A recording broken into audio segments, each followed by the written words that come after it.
Donald Trump کا برہنہ مجسمہ اچانک غائب ہو گیا۔ برہنہ مجسمہ لگانے اور ہٹانے والے کون ہیں؟ امریکی حکام نے سر پکڑ لیا۔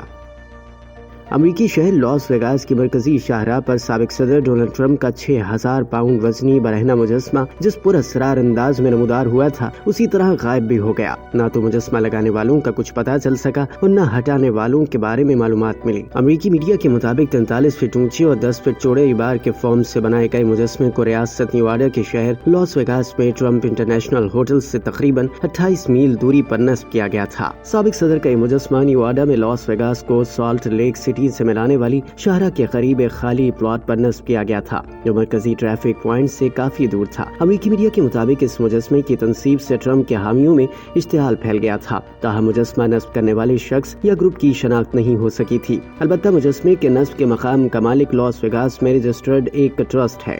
رپورٹ میں بتایا گیا کہ ٹرمپ کے اس مجسمے کو بنانے والے گمنام آرٹسٹ کے ایک ترجمان نے میڈیا کو بتایا کہ اس کا مقصد گفتگو کو بھڑکانا ہے۔ مجسمے کو ہٹا کر کلیدی سوئنگ سٹیٹس میں منتقل کیا جائے گا، تاہم خود ساختہ ترجمان کی شناخت نہیں ہو سکی اور نہ ہی وہ کسی رابطے میں دوبارہ آئے ہیں۔ دلچسپ بات یہ ہے کہ پہلا موقع نہیں جب ٹرمپ کا برہنہ مجسمہ سامنے آیا ہو۔ 2016 میں بھی نیو یارک، سان فرانسسکو اور سیٹل سمیت پورے امریکہ کے شہروں میں اسی طرح کے کئی مجسمے سامنے آئے تھے۔ 2020 کے انتخابات سے قبل لندن میں ٹرمپ کا ایک بچہ بیلن بھی لگایا گیا تھا۔